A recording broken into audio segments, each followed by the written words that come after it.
I pledge allegiance to the flag of the United States of America, and and to the republic for which it stands, one nation under God, indivisible, with liberty and justice for all. And we'll go ahead with our mission statement. Kiwanis is a global organization of volunteers dedicated to the world, bringing the world one child and one community at a time service to us. Thank you. Invocation, Jerry? Yes. Would you bow your heads with me, please? Heavenly Father, we give thanks for the many blessings you have bestowed upon us. Help us to be mindful of those less fortunate than us and look over them and help them to help themselves. We pray for your guidance so that we may better serve our community, especially the children of the area and of the entire Kiwanis Nation. As the world continues to suffer through the COVID-19 pandemic, we ask that you grant us the strength and resolve to manage through all of the issues our country and our world faces, medical, economic, and political. Help us heal the divisiveness that permeates our society and show the government leadership, such as it is, how to come together and create real solutions for these issues. Please look over and protect those in our armed forces, as well as the first responders in our community, the police and officers in the sheriff's department, the firefighters and the paramedics. All these things we ask in the name of your Son, Jesus Christ. Amen. Thank you. Amen. Guests, I know we've got Amber Reed, who's our director of the county health department. And we've got our speaker, and who else? Seth Noonan again is joining us, and I appreciate that. We're going to send him an application and make sure he's ready to go. So we'll get that done. And our speaker, and I'll introduce him in a little bit here. So we'll keep going. Announcements. One of the things I wanted to do, and I'm going to put this back on share screen because I wanted to put this up. And Amber will probably hit us more about this, but let me back up. She's supposed to take her antibiotics. I would guess so, yeah. The COVID testing, the vaccine. Go to ourshot.in.gov to check that out. For the MOCO COVID testing and vaccine sites, here's their hours as of now. Over here for the vaccine, that may be changing, but we can talk to Amber here to see. Indiana COVID testing in Indiana, this is as of January 27th, a little over 477,000 people received first dose and 112,000 have been fully vaccinated. In my screen here thing is, I can't see everything, but some of those, let's see, yes, those people 70 and over received their first dose. However, only about 3% of those 70 and over have been fully vaccinated.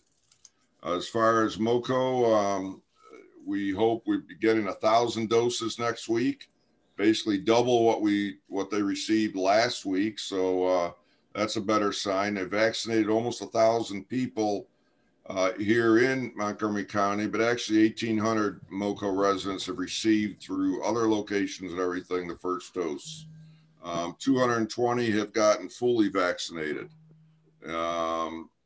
This week they did 67 first doses on Monday and 18 second doses on Monday. Good information, and you can find that on that ourshot.in.gov site.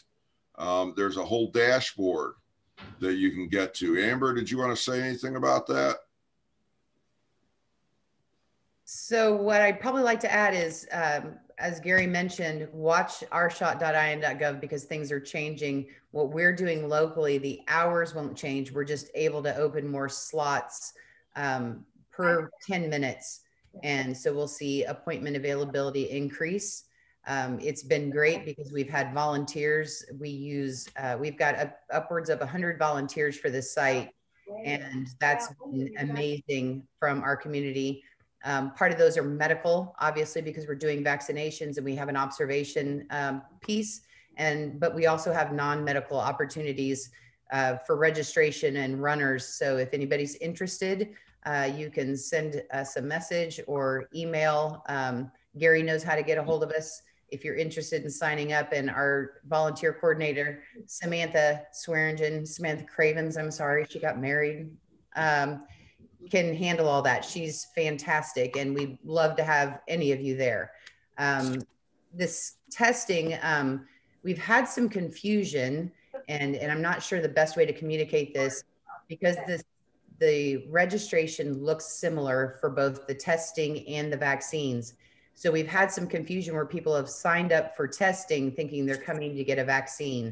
So we want to make sure that people know where to go. So going to ourshot.in.gov is where you register for your vaccination, and Save a Lot, the former county market, is where those vaccinations are taking place. So just making sure people know where to get registered and where to go get the shot is important. Thank you, Amber. Appreciate that information. And we're going to try to cover that each week so we know how to help everybody in getting those vaccines and getting that stuff covered. Like I said, if you want to check at the site on ourshot.in.gov, the dashboard there is fantastic. It's they've got all the information for different counties, for everything, so you can go right on there to check it. 500 shots, he'll get 1,000. Let's see here. Somebody's got an open mic. Yeah, I'm trying to check to see who that is. Try to mute everybody, and if you need to talk or ask a question, just hold on to your space bar, and you should be able to do it. If that doesn't work, just click on the unmute. Andy's got his hand up. Andy, yes. No, Okay, you're just waving. Okay. Volunteer opportunities. February 12th, we've got to unload the truck at Nourish, so we need 5 people. That's next week. No, 2 weeks. So we need some people to sign up. Contact me, and we'll get you signed up and everything, or go to Portal Buzz. February 16th, we're packing the backpacks for Nourish program. So we do need about 5 people for that. I've got a few signed up, but sign up for it. Let me know, and we'll get you in there. Jerry needs speaker coordinators. Jerry, you're on mute, Jerry. You're still on mute.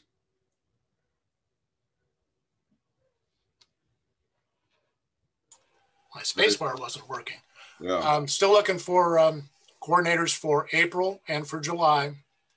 And so please give it some consideration. That's all. Thanks. We also need invocators for February. We have 0 signed up. So who wants to do, I think the first one is February 4th. 4th? Okay, so who's signing? John Cully for the 4th?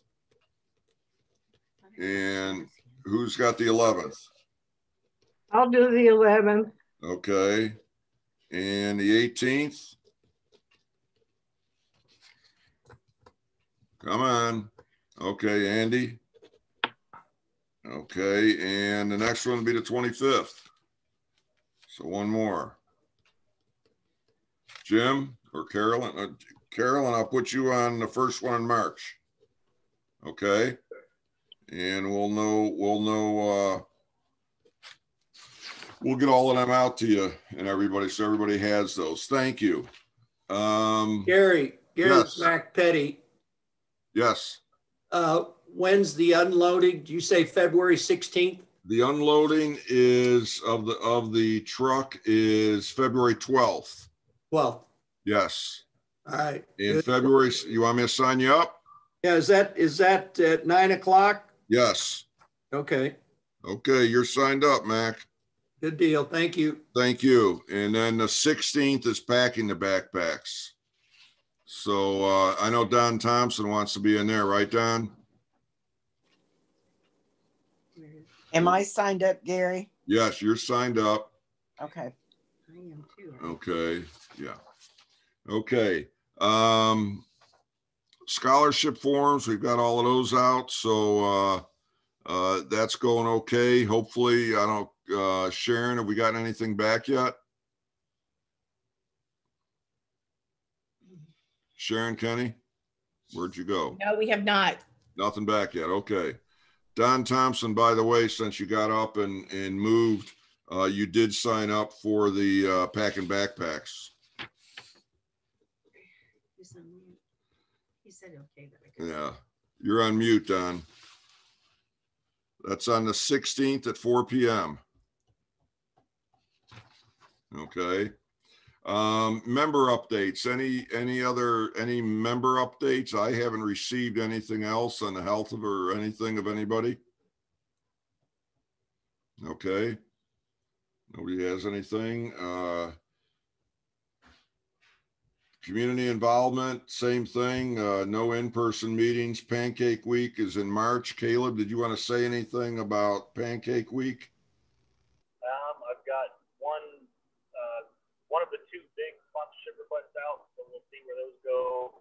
The Chase one, which hopefully will do title sponsorship again. They had a market leadership meeting team I was listening to yesterday, and so that form, they'll be sending those out here this week. So hopefully I can get that sometime in the next week. So see if we can't, sneak another 3,500 out of a couple companies there. And then hopefully the committee will meet again next week to finalize the tickets as well as sharing out the sponsorship asks. So who's gonna hit what? And then I'm hopefully gonna talk to, I've left her a voicemail and an email this week, the girl from Danville who ran their pancake day, and hopefully we'll see what comes there. Okay, good. Happy Bucks. Who's happy? I am. I'm just glad to see all the people on here. We're getting much more attendance every week, and I love to see that. So let's keep that up. Keep going. Who else? I have $1. I'm just glad that it's getting closer to time that I can get a shot. Yes. Yes. Good. Good. There's remember this quarter is for Riley Hospital. We'll be talking more about Riley because we've got some other exciting news coming up with Riley after our board meeting. We have to discuss something there, but we're looking forward to some other things with Riley. Diane, you had something. You're on mute. Diane. You're on mute. She can't. There. There you go. Yeah. I'm also happy that I'm going to get a jab. Good. Good. Anybody else? I'll throw a couple in. I'm happy for I'm going to get a shot in 2 weeks and put one in for Riley as well. Good. Thank you. Okay. Thank you all for all of that support for Riley Hospital. Let's see. I'm happy. Okay, Andy. We're leaving for Florida on the 6th of February for a week. Oh my. Okay. So, you're going to take our call on the for the anniversary call from down there? Well, I don't know. I might. I'll see if I can. Good. Depends on where we are, but okay. We were supposed to be on a cruise this week and that got canceled. So we decided to go to Florida for a week. So. Okay. Well, good. We'll plan on that. You have fun on that. On this day in history, 1547, 9-year-old Edward VI succeeds Henry VIII as King of England. I didn't know a 9-year-old could do it, but actually the Henry VI was the youngest British monarch. He was only 9 months old when he succeeded his father in 1422. 1851, Northwestern University in Chicago was chartered. 1887, and I hope we're not going to have snow like this, in a snowstorm in Fort Keogh, Montana.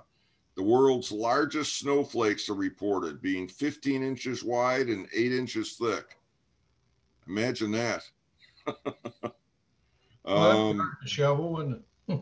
Yeah, yeah. The let's see, 1958, the Lego company patents their design of Lego bricks, still compatible with the bricks produced today. They started making them in 1949, but didn't patent the design until 1958. So as of 2015, over 600 billion Lego blocks have been made. 600 billion. How many of them are at your house? Beth, I imagine you've got a ton of them. I've stepped on a few of them too. Yeah. And in 1986, as we all know, this is the 35th anniversary of Space Shuttle Challenger exploding 73 seconds after liftoff from Cape Canaveral. So it's a sad day there. National days. Today's International Lego Day, of course. It's National Blueberry Pancake Day, and it's Global Community Engagement Day, so we can be involved with others. And it's also National Kazoo Day, so you can go take your kazoo and go be engaged with somebody else. Okay. Birthdays. 1841, Henry Morton Stanley, Welsh journalist and African explorer, was born in 1841. Anybody know who he was? The other half of Stanley and Livingston? Yeah, he said when he met Livingstone, Dr. Livingstone, I presume. Interesting, Livingstone had been searching for the source of the Nile River. And this week, I friended somebody on Facebook. Actually, he searched me out somehow. I met online a Kiwanian by the name of Mwanje Andrew from Jinja, Uganda, which is actually the source of the Nile River. And he just contacted me this week. We've been talking a little bit back and forth, but very interesting. Match that up with this Stanley and Livingstone. So did he say is this Mr. Beeling, I presume? Yes, exactly. 1890, Robert Stroud was born. Anybody know who he was? He lived in Crawfordsville. I used to cut his hair. You probably did. Yeah, Bob Stroud. He was a good customer. Well, this one was the one that was born in 1890. He was born in Seattle. He's the Birdman of Alcatraz. Ah. When I started looking at this, Stroud's birds were actually kept when he was in Leavenworth, Kansas, or Leavenworth prison. When transferred to Alcatraz in 1942, he was not allowed to keep his birds. So I don't know why they call them Birdman of Alcatraz, but I guess so he gave him the bird then when they wouldn't. Yeah, that's where he wrote most of his books, I guess. And in 1936, Alfonso de Abruzzo was born. Anybody know who he was? Al Capone. No, you're close. Alan Alda. Oh. Hawkeye Pierce on MASH. And then for all you young ladies out there, 1977, Joey Fatone from NSYNC. In 1980, Nick Carter from Backstreet Boys was born. So, now we can all sing those songs. Kiwanian birthdays this week. The 28th today is Terry Gadd. She's not on here today, but today's her birthday. So if you see her, wish her a happy birthday. Tomorrow is Tori Gregory. And February 1st is Bill Fell. And February 2nd is our Vice President, Jacob Moore. So got a lot of good birthdays this week. I'm going to introduce Dr. Maki, and everyone else will be on mute. Dr. Maki, you'll have to pull yourself off of mute. But Dr. Maki is the President and Chief Science Officer of MB Clinical Research and Consulting. He earned a PhD in epidemiology from the University of Illinois at Chicago School of Public Health and a MS in preventive and rehabilitative cardiovascular health from Benedictine University. Dr. Maki also holds adjunct faculty positions at DePaul University and Illinois Institute of Technology. He's a fellow of the National Lipid Association, the Obesity Society, and the American College of Nutrition, as well as a certified clinical lipid specialist and vice president of Board of Governors of the Accreditation Council for Clinical Lipidology. I hope I said all of that stuff right. But Dr. Maki, you're on. Well, thanks very much for that introduction. Somehow someone must have sent you an old bio because I'm no longer at DePaul University. I'm at Indiana University in the School of Public Health. Well, cool. You know, it's set, I think it was off of your site. Oh, that could be. It could be. It needs to be updated. I'll talk to our IT folks about that. But I'm going to show a few slides here, and then that should take just a few minutes, and then I can open up to questions. So give me a second to share my screen.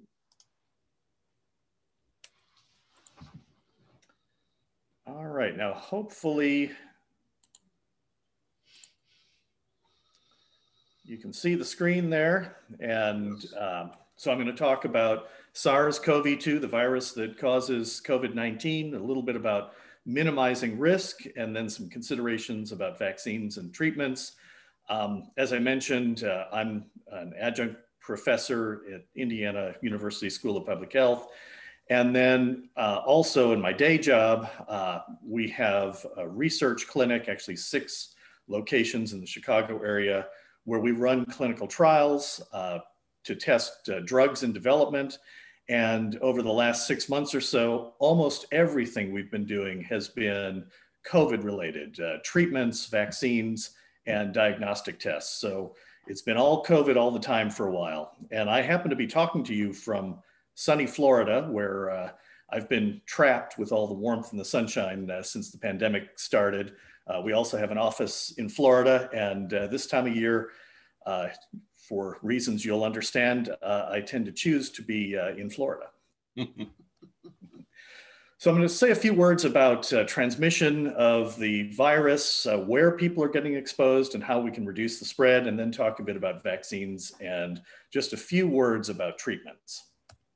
So you've heard most of what's on this slide many times. How do we reduce the spread? Physical distancing, wearing masks that cover the mouth and nose, type of mask is important. N95 respirators are the most effective, but not very comfortable to wear.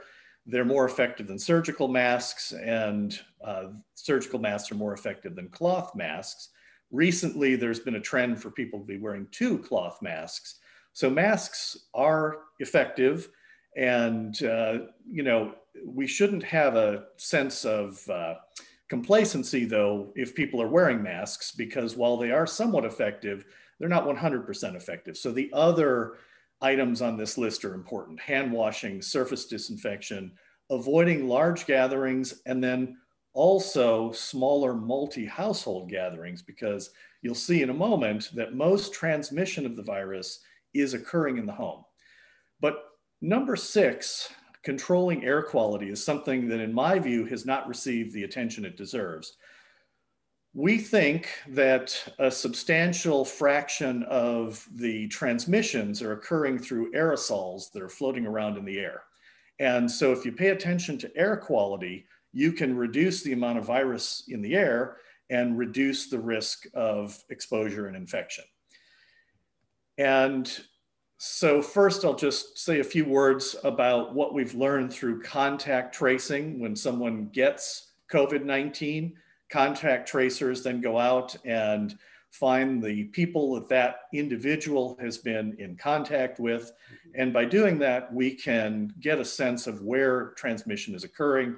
And about 74% seems to be occurring in the home, either household members or small gatherings that are occurring in homes. And this is data from New York, 46,000 data points, but this agrees with the data we have from other sources as well. Most of the infections are occurring in the home. And so air quality in the home, I think, is extremely important. The second place for infections or exposures is in healthcare settings. And it's not surprising that healthcare workers who are working with COVID patients have a higher risk for infection, but that's far lower than transmission in the home. And just as an interesting aside, our company has roughly 50 employees. And we've had a number of employees get SARS-CoV-2 infections, but 0 of our employees who have gotten infected are people who work in our clinics. The people who have gotten infected are all people who work at home. And so this illustrates that the people working in our clinics who are wearing personal protective equipment, and you'll see that we pay a lot of attention to air quality. We have, despite the fact that we're doing almost nothing but COVID studies now, we have had 0 infections among our employees who are working with COVID patients in the clinic. And so what can you do in the home? Well, first of all, if someone has been exposed to a known case, that person should be quarantined. And so you want to keep that person away from others in the household. And obviously, if someone has been infected and has symptoms or they've tested positive, you want to isolate that individual, keep them away from others. And if someone's sick, it's important to be diligent about the recommended procedures, distancing, masks, hand washing, etc., surface disinfection, but also whether or not someone's sick, I think air quality doesn't get the attention it deserves. Leaving the windows open, doing things to increase air exchange, a simple fan can help with that. Open a window, have a fan blowing out. Keep the air humidified, that helps reduce aerosols. On the screen here, we have a picture of a portable air purifier. I've got in our home 4 of these, and in our clinic, in every exam room and every relatively enclosed space like conference rooms and so forth, we have one of these. And it's a portable air purifier. It pulls air through. It has UV light that's germicidal, and then it has a HEPA filter. And so these things help reduce the amount of virus that is in the air. And as I said, we know that this virus can become aerosolized. And so while physical distancing is helpful for dealing with droplets, it's not that helpful for dealing with aerosols, which get into the air and float around. So the more that we get the air moved out and purified, the less risk of inhaling enough virus to get an infection. And so, of course, if someone's sick, you want to be very careful to avoid air currents from the ill toward the healthy. So again, open a window, put a fan in the window, have the fan blowing out the window, not into the home where it can be blowing aerosolized virus currents toward healthy people. Vaccines, you're all acutely aware that we have a couple of vaccines that have been approved now, one from Pfizer and one from Moderna. These 2 vaccines are very similar. They're a new type of vaccine, a messenger RNA vaccine. And so these are the first messenger RNA vaccines that have been approved for any purpose. And both of them require 2 doses, 3 or 4 weeks apart. They're about 94, 95% effective at preventing symptomatic COVID-19. About 15 to 20% of people, especially after the second shot, have some side effects, fatigue, headache, influenza-like symptoms. And typically these last up to 48 hours, not longer than that. For most people, they last from 12 hours to 24 hours. They're a nuisance, but something you should be prepared for. But I say, 24 hours of influenza-like symptoms is much better than 5 days in the ICU with COVID-19. So I would encourage everyone to get vaccinated if it's available to you. We have these 2 vaccines available now, and there are 2 more that may be coming along shortly. So one is from Johnson & Johnson, and that is an adenovirus vaccine, and adenovirus vaccines are commonly used for other things. And so this is a more established type of a vaccine platform. And AstraZeneca also has an adenovirus vaccine. The AstraZeneca vaccine is being used extensively in the UK and Europe. In the United States, it's probably not going to be approved until results are available from the US study. So that'll be fairly soon, but Johnson & Johnson is imminent. The results from the single dose Johnson & Johnson vaccine trial are going to be released Monday or Tuesday of next week. And so stay tuned for that. I happen to be a study subject in the 2-dose Johnson & Johnson vaccine trial. So I am eagerly awaiting the results from the 1-dose study. With the 2-dose study, it's the same vaccine just given twice to see if a second dose will increase the protection. So it would be a real advance if the J&J vaccine with a single dose provides good protection. And if so, that vaccine should come online maybe as early as February. So I'm, hoping that it shows good results and that we have a third vaccine available before too long. And then maybe a month or so after that, a fourth vaccine, the AstraZeneca. In addition, there are many other vaccines in development. So by the time we get to the next cold and flu season, I expect that we'll have quite a few vaccines available and there will not be issues with regard to vaccine availability. So there is some good news on the pandemic front. Cases have been dropping recently, and hospitalizations that I pay very close attention to have also been dropping. And so I really do expect that after we get through this cold and flu season, the cold and flu season goes from October 15th to April 15th, that this is mostly going to be in our rearview mirror. It doesn't mean that the virus will go away, but I don't expect us to have large numbers of cases, and we'll have vaccines and effective treatments, much more so than was the case at the beginning of this cold and flu season.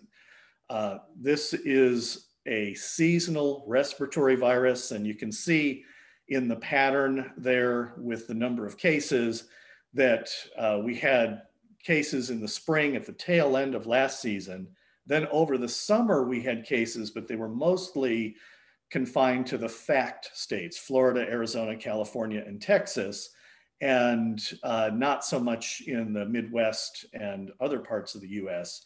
But then the cold and flu season started, and just like we see with influenza most years, we see this increase in the number of cases once the cold and flu season started. And I think we're past the peak now and we're heading downward. But what will really help with that is vaccination. So where do we stand on vaccines now? Well, as I mentioned, we have 2 vaccines available. They started rolling out on December 14th of 2020, and it was kind of a slow, messy start, but things have really been ramping up. We have now reached more than a million doses being delivered each day. And one important thing to recognize about this virus is that 92% of the deaths are in people 55 years of age and older. So the most important public health initiative is to get those people who are 55 and older vaccinated. There are a little bit less than 100 million such individuals in the United States. And if we can ramp up vaccination further and get up to 1.5, 2 million, maybe even 2.5 million vaccinations per day or doses delivered per day, I think it's very realistic to expect that by the time we reach the summer, we should have vaccinated everybody in the 55-year and older age group who is interested in getting vaccinated. So I think that there's good news ahead. And in the meantime, everyone needs to do what you can to stay healthy and not get infected before you're able to get vaccinated.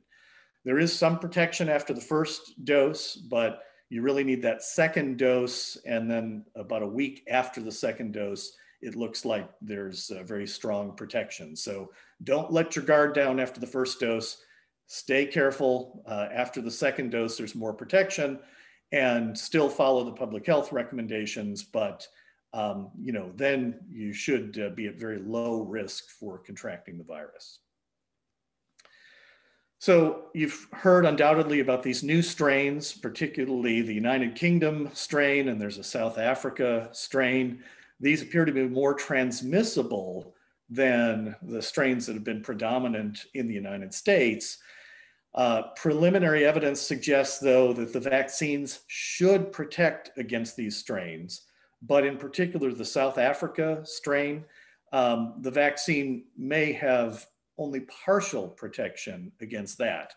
And so we need more data, but it looks possible that we'll need to get a booster shot to deal with that strain specifically. And this is what we have with influenza. With the flu, you typically get vaccinated against 3 or 4 strains, and you hope that those are the most common strains that circulate in that flu season. And sometimes there's a good match between the vaccine and what actually circulates. Sometimes there isn't. I expect that with SARS-CoV-2, we're going to end up having to get booster shots, whether that's every year or every other year. I don't know yet, but you know, we think that there is going to be protection. So the initial shot should work, but it may not last. The protection may only last a few months because the antibody response against that South Africa strain doesn't seem to be as robust as the antibodies that are effective against other strains. So time will tell, so stay tuned. We'll have more information about that soon, but you know, accept the idea that we very well, just like for the flu, may need to get vaccinated every year for SARS-CoV-2, at least for a few years. Now, there has been a lot in the news about long haulers. These are people who have the infection and then they have lingering symptoms that go on for weeks or months afterward. And this is not something that is unique to COVID-19. When people have had a serious case of the flu or they've had pneumonia, they often have symptoms that persist for weeks or months. One unusual thing about SARS-CoV-2 is that some people who had a very mild infection didn't have terrible symptoms, then seem to have lingering symptoms for an extended period of time. And there are various hypotheses about why this may be the case, but the current thinking is that it may be that there is continued activation of the immune system that triggers inflammation. So just like when you get a vaccine, you don't feel very well for a day or so. If there's chronic low-level activation of the immune system, that may be responsible for these symptoms that continue for a prolonged period. Most commonly, it's fatigue and some muscle symptoms, you know, aches and pains. And so be aware that about 10% of people have symptoms that continue for a more extended period after the illness, not after the vaccine. And also for some individuals who have autoimmune conditions like lupus or rheumatoid arthritis, having an infection like COVID-19 can trigger that. And so that may be an element as well for people who have pre-existing inflammatory conditions. Those conditions may be worsened for a period of time after COVID-19. So these are just some things to be aware of. And if you have symptoms after having recovered from COVID-19, I recommend that you discuss that with your physician.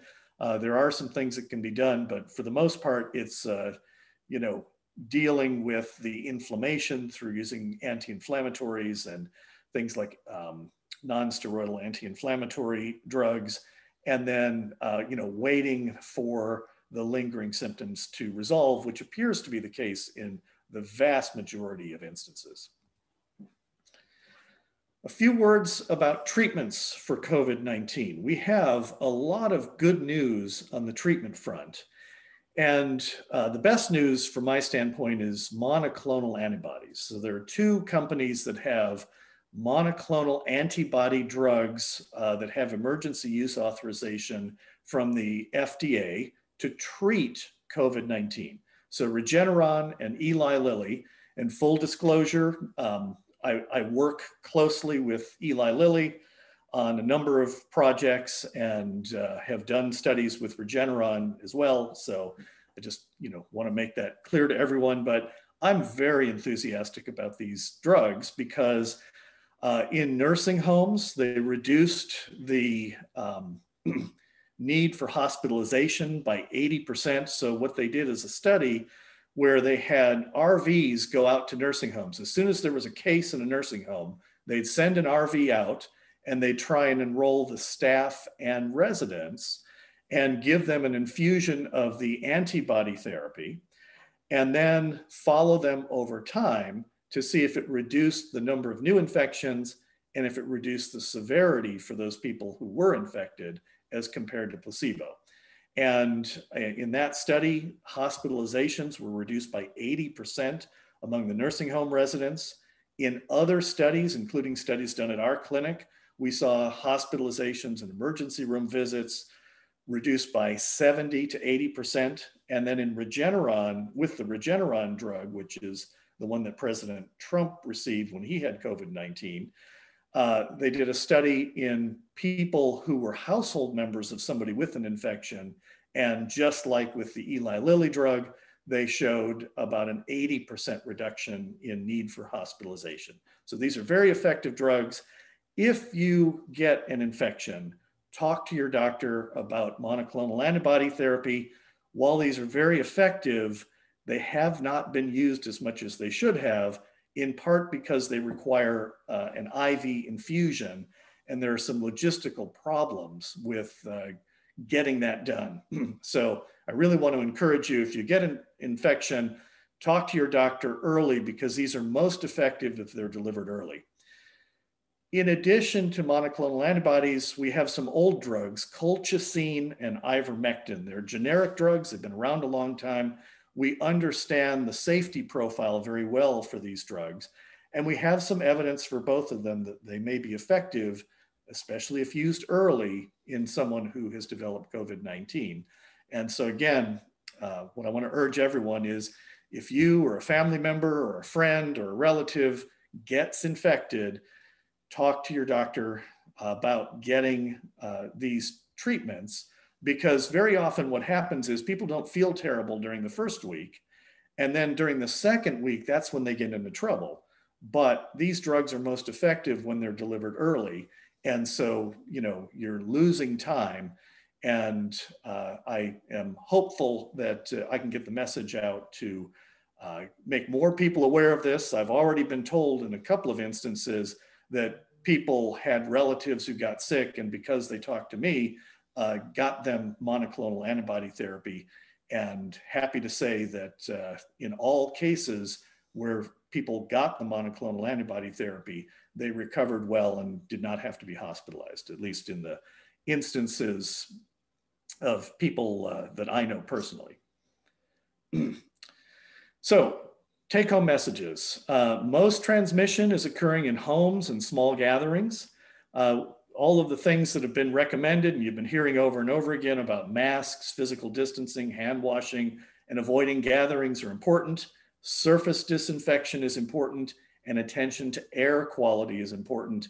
I strongly recommend increasing air exchange using HEPA filters and germicidal UV light, and keeping the air humidified. Those things will help cut down on virus that is in aerosols floating around in the air.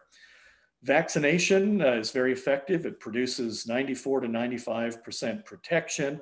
We should be able to vaccinate everyone 55 years and older in the US by the summer of 2021, everyone who's willing to be vaccinated.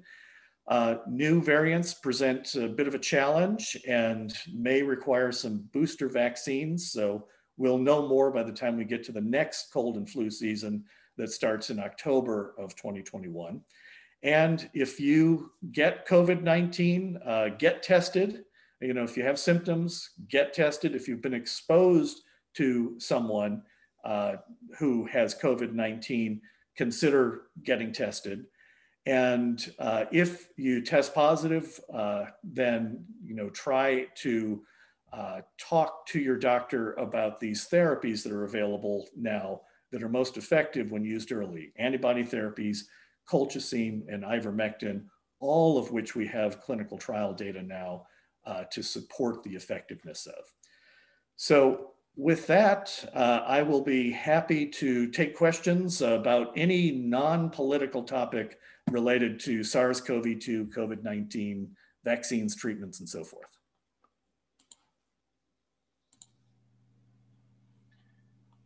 Kevin, if you have an appointment to go get vaccinated and contract COVID in the meantime before the appointment, what's the protocol for that situation?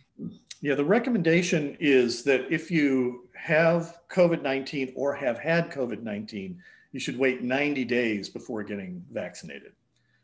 And so that is the current recommendation. And I don't know, is Seth, are you trying to speak? Oh, maybe you're speaking to someone else. Okay, sorry. So 90 days. I'm at work as well, so I didn't mean to confuse you. No worries. So the recommendation is if you have had COVID-19, you should wait 90 days before you get vaccinated. If you currently have COVID-19, it's probably not ideal to get vaccinated. It is ideal, though, to get monoclonal antibody therapy if you are in a group that's approved for the therapy, because that should lessen the severity and shorten the course of the COVID-19. Kevin, once we're 2 weeks past the second shot, what precautions do we have to continue doing? Okay, I'm going to give you the official CDC position and then give you a little bit of nuance around that. So the official CDC position is we should continue to do everything that we've been doing, wearing masks, socially distancing, etc. The unanswered question right now is if you get vaccinated and you're protected against a symptomatic infection, is it still possible for you to have an asymptomatic infection where you feel fine, but you're still shedding virus? And potentially, if that is the case, you could infect someone else. And so until we have a clear answer to that, the recommendation is that you keep doing all of the same things, masks and socially distancing, etc.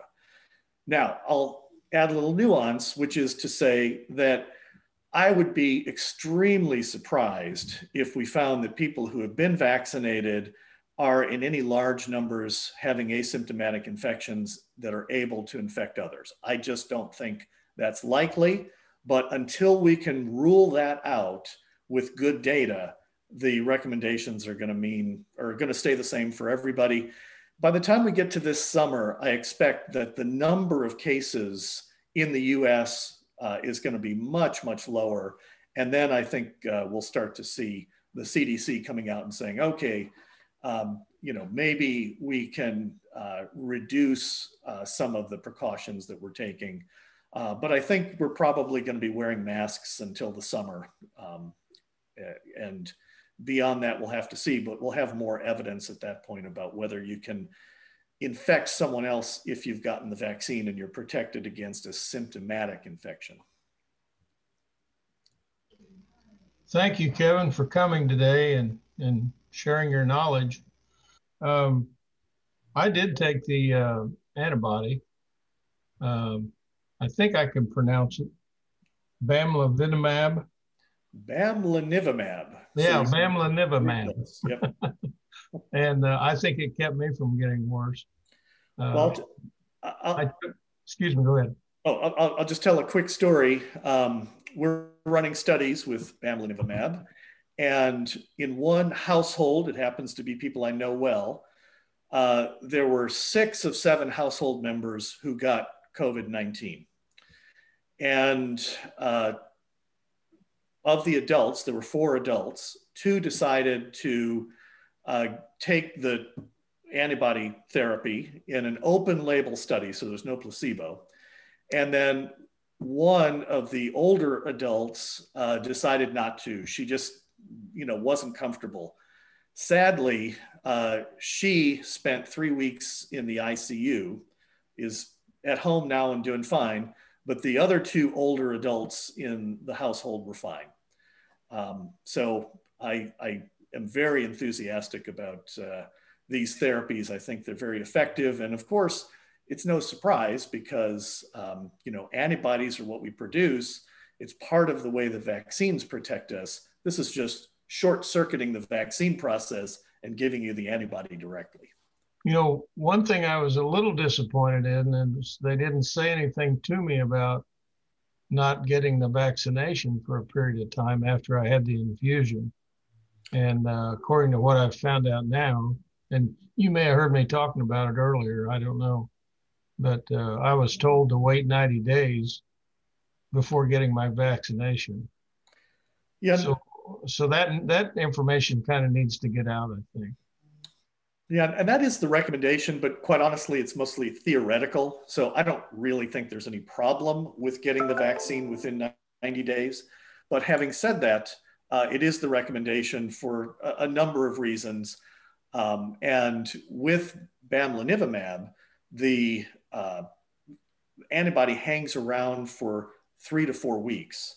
And so, you know, after 3 or 4 weeks, the antibody's really gone from your system. And so I really don't think there's too much of an issue with getting the vaccine if you've had the antibody. But, you know, out of an abundance of caution, that's the current recommendation.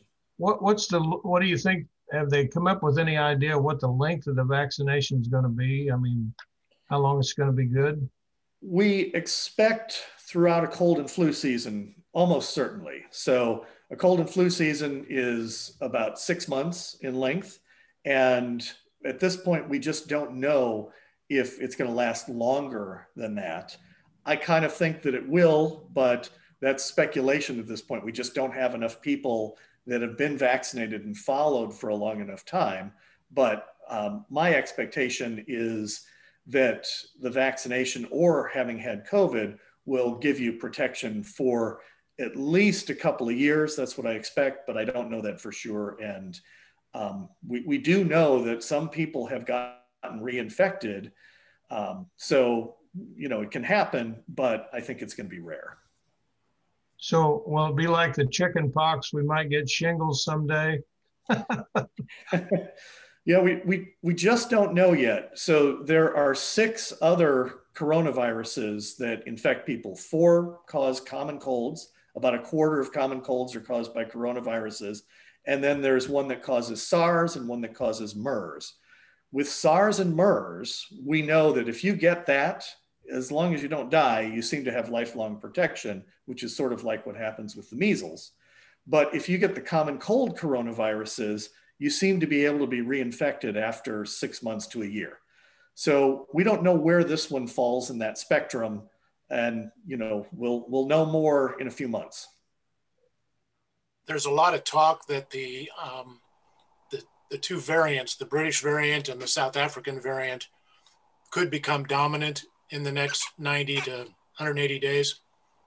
Does that change the name to COVID-21 instead of COVID-19? Or Yeah, I think it's likely actually that the British variant will become dominant. So the British variant is more contagious.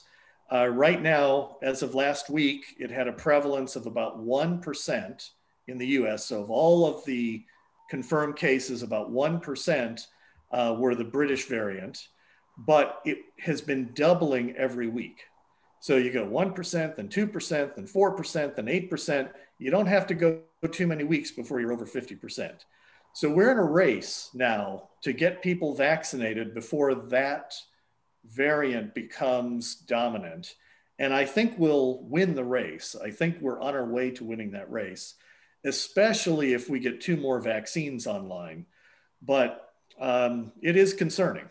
So, you know, hopefully we'll you know, get this Johnson & Johnson vaccine online, and then we'll be able to be vaccinating a couple million people a day and keep ahead of that variant.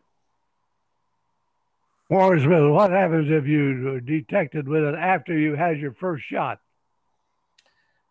After you've had your first shot, you probably have some protection, but likely only 50 or 60%. And so, you know, it's important to stay very careful until you get that second shot. And then about a week after the second shot, protection should be, you know, up in the 90-95% range. And what happens if you're detected with it after the first shot? What should you do about the second one? If you're detected with the virus, then what you should do is talk to your doctor about whether you should take that second shot. The recommendation is likely going to be to wait at least 90 days before you get that second shot. And the good news is if you get the infection, you'll develop antibodies from the infection, so that infection acts like the second shot, and then you should be protected there on out. And after the first shot, if you get infected, it's probably going to be less severe. I'm wondering about volunteering. Should I wait till after the second shot? That's a personal choice. In general, I would say that because vaccine is available, I would be just ultra careful. That's my recommendation. Be ultra careful until you can get vaccinated, because it would be tragic to get COVID, when you were just a few weeks away from vaccination. So I'm just going to say be ultra careful, and hopefully we can get everybody vaccinated fairly quickly and go back to our more normal routine. This is a question for Amber. Which vaccine is being distributed here in Montgomery County and in the state? Are we getting the Moderna or the Pfizer, or is it a mix? Locally, we're doing Moderna.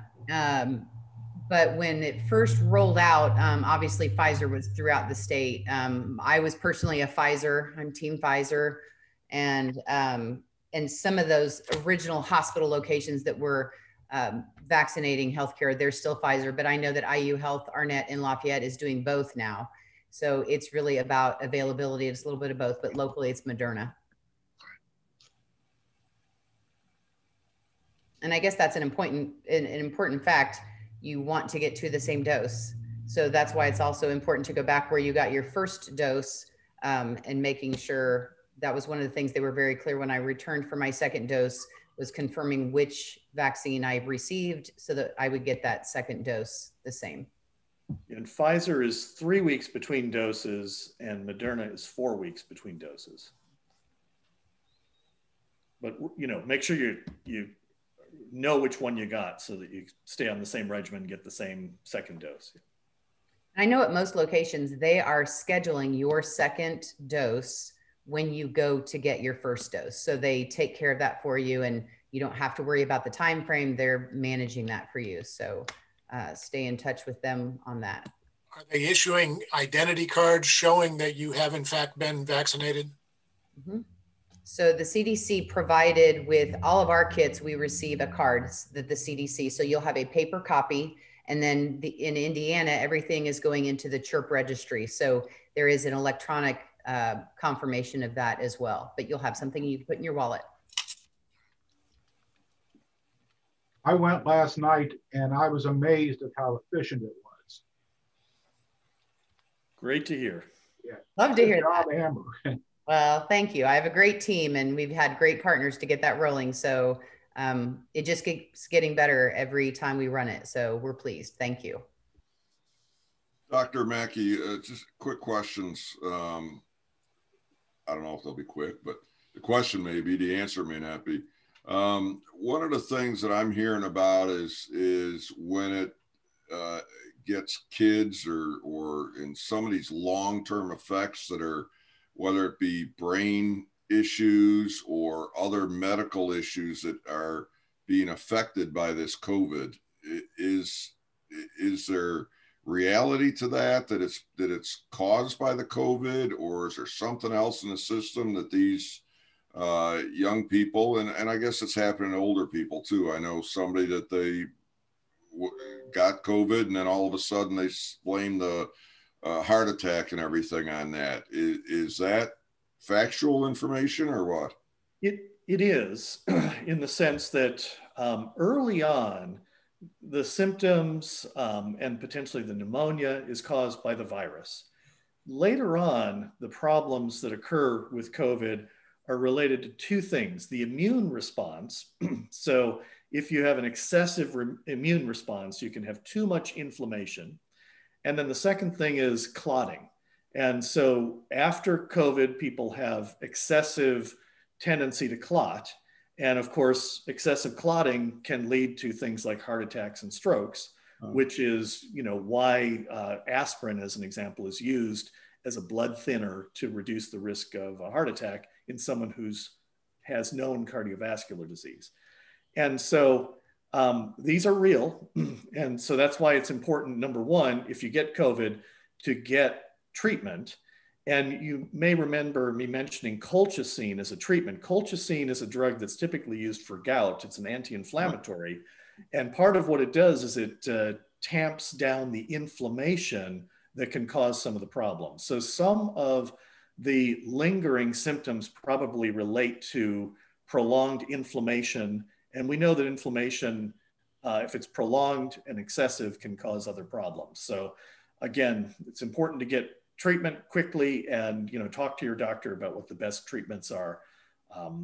So these are some real issues. And people do report this COVID fog that, right. You know, where they have mental fatigue and also just, you know, feel like they're in a fog for a while. And it takes sometimes weeks for that to resolve. Yeah, I'm on the colchicine for gout now and take it regularly. So I don't know if that helps prevent me from getting it or what, but let's stay on it. It may be helpful. So. Good. Anybody else? Any questions? Amber, did you have anything else? I do not. I appreciate being here, and I've enjoyed listening to Dr. Maki, and this was a great one to sit in on. So Dr. Maki, thank you very much. And Gary, thanks for the invitation. Sure. Well, thank you all. Thank you all for being here. I think in having Dr. Maki here and the other presentations we've had this month relating to this whole issue of COVID and everything have been very, very successful for us and given us some great information. So thank you all very, very much. Is there anything, anybody else have any questions or anything? Yeah, since I'm going to Florida in about a week, how's the weather down there, Dr. Maki? Beautiful. Very, very monotonous. 80 and sunny every day. Oh, terrible. Where are you located? I'm in Boca Raton. Okay, we're going to Fort Lauderdale and then on down to the Keys. Oh, my wife is in the Keys right now, and it's even warmer and sunnier there. Well, that sounds good to me. All right. I am going to have to sign off because I have another call that I'm due on, but thanks for your attention today, and you know, always happy to pass on information. Great. Thank you, Doctor. Thank you. Thank you. Thanks. Our next meeting will be February 4th, and our speaker is Scott Speichel. How do I pronounce his name? It's like it rhymes with pickle. Okay, Spickle. Okay. And any idea what the talk is on, Dennis?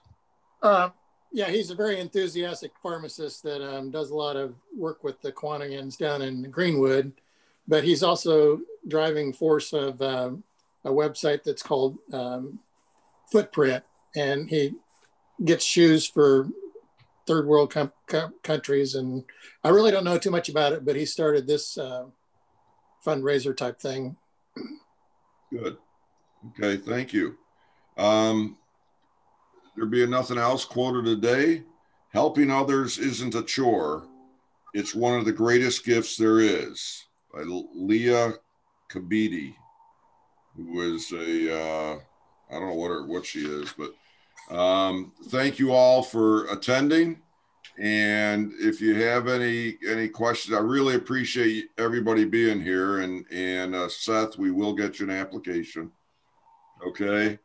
And thanks again. And we'll talk to you all next week. Thank you. Bye, everybody. Bye.